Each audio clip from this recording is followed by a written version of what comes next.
Hey guys, it's Laura. So recently I made a video called the creepiest something, The Haunted Mask, Goosebumps. I talked about The Haunted Mask, the episode of Goosebumps, and then I mentioned at the end that I wanted to tell you guys about The Tale of the Dollmaker, which is a creepy... Okay, I'm gonna be honest, it's not that creepy.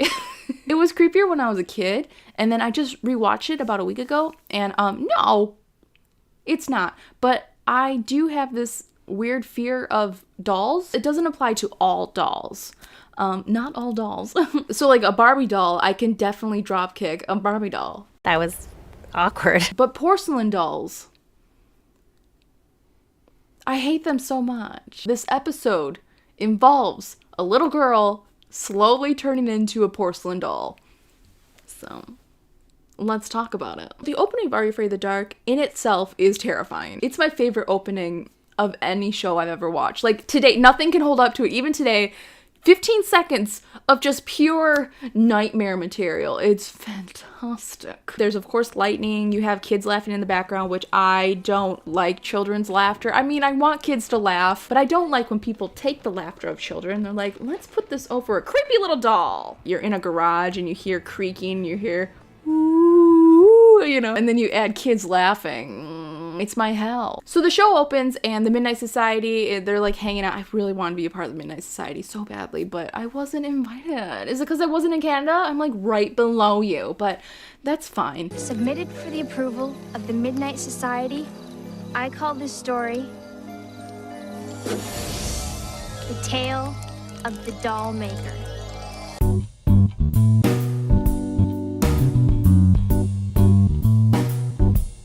So Melissa's bummed out that Susan isn't waiting for her. Where's Susan? Thought she'd be here waiting for me. And then the aunt and uncle, and they're like, this is a great time to just crush her spirits even more and tell her that the Hendersons moved away, and we could have told you that before you came to visit, so your hopes weren't nearly as high. Sorry, Melissa, but the Hendersons moved back to town early this spring. But here's the kicker. The Hendersons moved away because Susan went missing. What?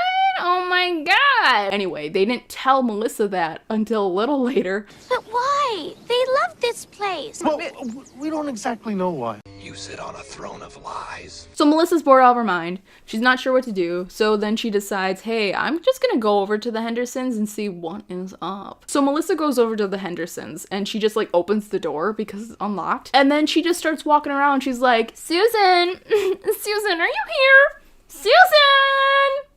Susan! So Melissa's walking around the house doing her own thing. She knows to go to this closet and to separate the clothes because there's a stairway behind it. Oh, cool. There's always a chance that Susan showed Melissa that staircase when they were hanging out, but she acted very surprised. So she goes up the stairs. She's not scared at all. I'm nervous for her because what are you doing? She sees this dollhouse right in the middle of the room and she's like, wow, it looks just like the Hendersons' home. So she's peeking through the dollhouse. She gets spooked. Somehow her aunt appears and her aunt is one of the most overdramatic actresses I have ever seen. What on earth would make you think that? The aunt lets it slip that something actually happened to Susan. And Melissa asked her to explain a little bit more, and what does the aunt do? She runs away. It's just that I'd rather you kept away after what happened. After what? What happened? Aunt Sally, what happened? She just runs. She looks off and then she just starts running. Oh, no. The aunt explains to Melissa that Susan vanished and that her parents were so distraught about it that they decided to move. I wanted to stay in case she came back, but in the end, they couldn't stand to live in that house any longer. So the next scene is Melissa hanging out on the couch reading a book, and the aunt and uncle are about 10 feet away, and they're talking at normal levels, and they're like, we should not have lied. We should have been honest from the start. And then the uncle gets a little louder, and the aunt's like, shh, she can hear you.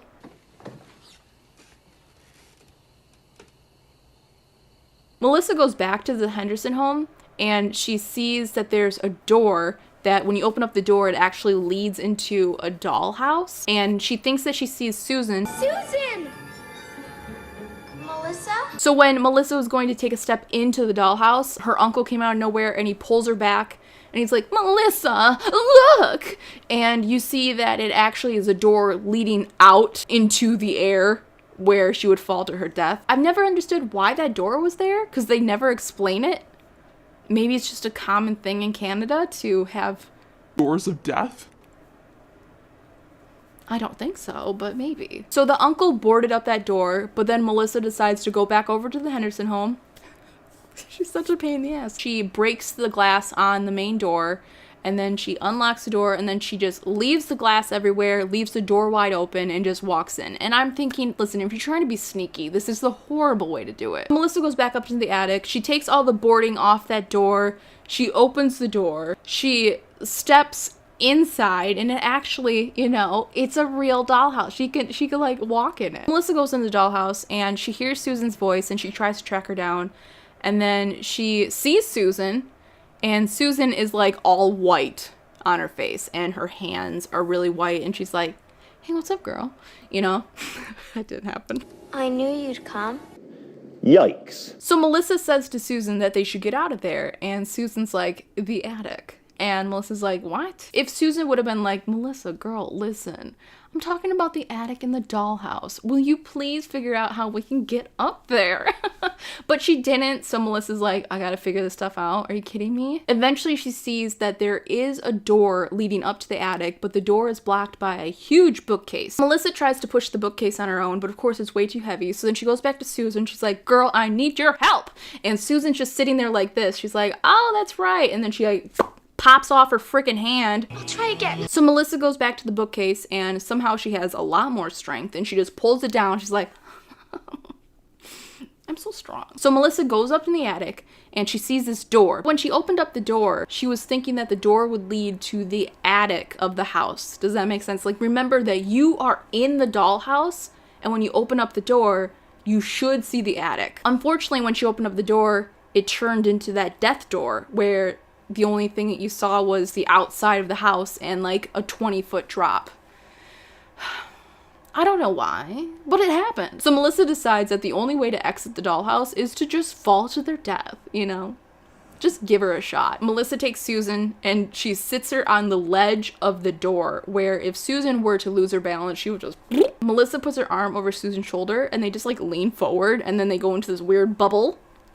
Next scene, you see the aunt and uncle, and they're all worried. They're like, oh, whatever happened to Melissa?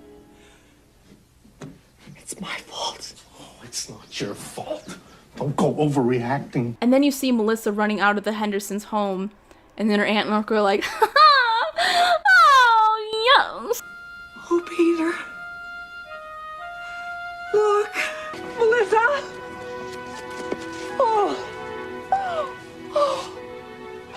And then Melissa tells them that she went into the dollhouse and she found Susan, and hell yeah. And her aunt and uncle are like, the heck are you talking about? And then all of a sudden you see Susan emerge from her house, and that's the end of the episode. So we don't know if Susan's parents ever came back or what's up, but yeah. Alright. The episode itself is not that spooky, but if you think about it, it's very strange that they don't explain anything. How did that dollhouse get in there? Why is it haunted? Who is the Dollmaker? I mean, it's called The Tale of the Dollmaker, but they don't say who the Dollmaker is unless the dollhouse itself is the Dollmaker. What? Looking back, I wish that they would explain things just a little better, but I mean, their target audience were 12-year-olds and younger, and they knew that a bunch of 6-year-olds weren't gonna be like, listen... I love to watch Snick. I love the big orange couch. That's great. Keenan and Kel, sign me up. But here's the thing. I don't fully understand what's happening here. Is Susan okay? Did her parents return? Did she have any siblings? Did she just go back to school as if nothing happened? Thank you. Anyway, guys, so that was Are You Afraid of the Dark? The Tale of the Dollmaker. If you enjoyed the episode recap and you would like for me to do that for other things, let me know. I would love to. I love rewatching shows from my youth and then telling you what I watched. So the aunt and the uncle are talking like at normal levels. What is happening here? Hi. Okay, so then Melissa, okay, everyone. So Melissa looks out her window. There's so much going on. That very night, Melissa's uncle burned the dollhouse in a big bonfire in the backyard. As it went up in flames, Melissa wondered where the door in the Hendersons' attic would lead, now that there was no dollhouse left. The end. I declare this meeting of the Midnight Society closed. Good night, everybody.